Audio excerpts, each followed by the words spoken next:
In the 1990s, fear and anger over violent crime led to a sharp increase in incarceration. That included sentencing large numbers of juveniles to life in adult prisons without parole. In 2012, the Supreme Court declared that cruel and unusual punishment. But in Maryland, so-called juvenile lifers now in their 50s and 60s still wait for parole. Any given day, approximately 50,000 young people in the U.S. are held in juvenile I'm Eric Parker this morning on CT 21. Cars being stolen by juveniles. Police with little recourse. But could a procedural change in police access to past records help? We're talking with Cheshire. What was your childhood like? Did you look forward to going to the park every weekend? Were you planning to spend your allowance on a new toy that caught your eye? Were you going to spend your time on a trip with your parents? Unfortunately, that is not the case for more than 10 million children in the U.S. who are living in poverty, according to the 2019 U.S. Census. Many consequences of poverty in communities, especially to low-income families, high crime rates, and poor access to mental health assistance influence children to commit crimes at some point in their adolescence. For some kids, these will be one-time offenses, but for others, they will continue to commit crimes into adulthood. Low income is an unfortunate recurring factor in juvenile delinquency. One of the most frequently committed crimes by juveniles is shoplifting, and juvenile crime is getting progressively worse in the United States. Tori, a CVS worker in Cheverly, Maryland, says, There's resources that they can go to in the government rather than to shoplift. They can seek the help that they actually need the proper way instead of stealing it. According to the Metropolitan Police Department, 696,620 juvenile arrests were made in 2021 alone. Exxon gas station worker Boo in Cheverly, Maryland told us that, quote, "When kids are caught stealing, their first instinct is to deny it. This is a bad habit that can lead them to potentially committing worse crimes in the future." 15-year-old boy is dead after a shooting in Greenbelt. Sky Fox was over the scene last night on Mandan Road. Police say a 19-year-old was also shot and suffered non-life-threatening injuries. Minors who grow up in areas of poverty are more likely to be placed under the influence of the crime that surrounds them. When they grow up in a place where petty to serious crimes are normalized, it's hard for them to remain unswayed. In most cases, parents work long hours or even multiple jobs to provide and can't keep watch on their children. A prime example of juvenile delinquency is gang-related crime.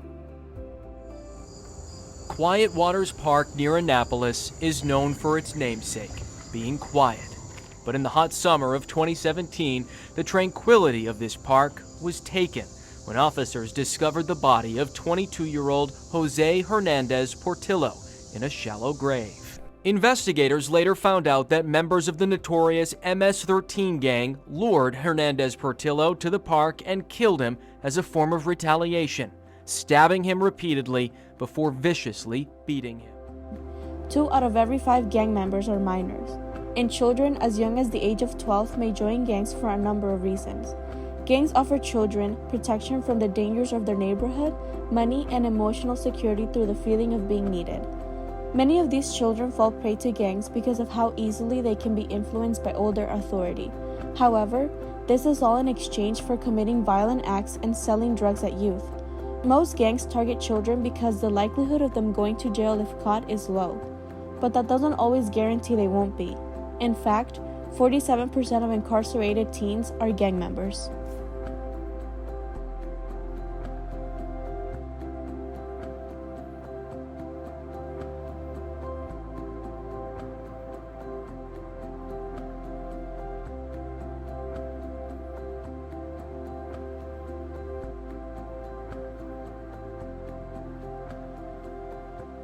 Things, but now because the crime rate is gone up significantly, and a lot of juveniles are committing more egregious crimes, we're often preparing some kids for long prison sentences, which is discouraging. But we also know that they can do those prison sentences with their heads held up, with honor, and making choices to do the right thing, rather than jail causing people to make worse choices and really set them up for a paradigm of a terrible life. So, the most minors want to be committing potentially life-ruining crimes. The most general answer is no. The majority of minors who are charged with juvenile crime are usually dealing with mental health issues. In fact, about 70% of teens in the juvenile justice system suffer mental disorders that can impair their better judgment. Some can be suffering to such an extent that they've lost the energy to keep caring about the consequences of their actions or logically think them through.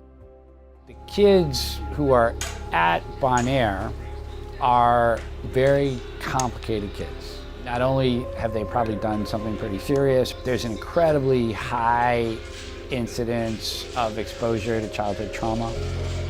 Do you think these minors find enjoyment from committing these crimes? Like, to put it in other words, is it something that most of them want to be doing, or like, do they feel cornered from it?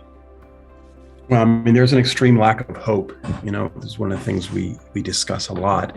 I had someone hand me a prayer request one time. He was 17. His prayer request said, pray that I live past 21. And I really started to think about that. Like, if you don't have any identification with eternity, you don't believe in anything past life on this earth, and you also don't think you're going to live past 21, then there's not a lot of good reasons for you to be well behaved. You might as well just go ahead and do whatever the heck you want, whatever gives you instant gratification. From a young age, these kids have witnessed a variety of damaging events. They have felt the fear of watching domestic violence. They have grieved their childhood best friends, whose lives have been taken. They have felt the hopelessness of watching a sibling choose drugs over them. These instances represent the general idea of things a child should not have to go through. The mind of any child can be negatively impacted, and without the proper access to mental health assistance, it will only get worse. Often, these juveniles' first and only chance at mental improvement is after they've entered the juvenile justice system, because other systems have failed to help them before. With all this, you may be wondering whether the answer to juvenile crime is to feel sympathy. In a discussion with a CVS worker, we met a new perspective. It's not worth going to jail for, or getting caught and getting in bigger trouble for something that you could have just paid for. Because once I see you steal, I no longer think of you as a kid, as a thief. We believe there is a correlation between poverty and juvenile crime. We're not saying that all children in poverty commit crimes, or that children that are not living in poverty don't commit crimes. We're saying that the likelihood of children in poverty to commit crimes may be higher because of the sociological and environmental factors that are out of their control. It's important that we try to prevent juvenile crime, because 52 to 57% of justice-involved youth will continue to offend until age 25. As adult offenders, it's harder to get a good job, and they may become ineligible to receive government aid, like public housing or food stamps. Research on methods of preventing juvenile delinquency find that earlier intervention and enrichment programs for at-risk youth help decrease the rate of juvenile crime. These can come in the form of community centers, boys and girls clubs, mentorship programs, and family therapy sessions. By making programs like these more available to youth in poverty, we can provide children with a better environment to grow and develop, and deter them from committing crimes. Do you believe that in a way, the justice and school system has failed these kids, and what's something they could do to fix that? Well, yeah, the justice system is just severely broken. I mean, there's so much racially based bias in how people are arrested and their initial charges and the whole process they go through. I don't see a lot of potential for change in that. At the end of the day, we're about public safety, but when it comes to kids, public safety and rehabilitation are kind of inextricably linked. And doing that often involves also working with their families, because most of them live at home or are returning home from places like this. And so they have to be part of the work as well. Now that's a philosophy. If you take anything from what I've said, I want you to take this. When you look at these kids, when you look at them, even the adults, these young adults, I want you to look at them, and instead of saying what's wrong with you, I want you to say what happened to you. That is the lens that will allow you to sort of look at these people in a different manner. So then as these pawns eventually go through the game, they can become one of the most powerful pieces as well. So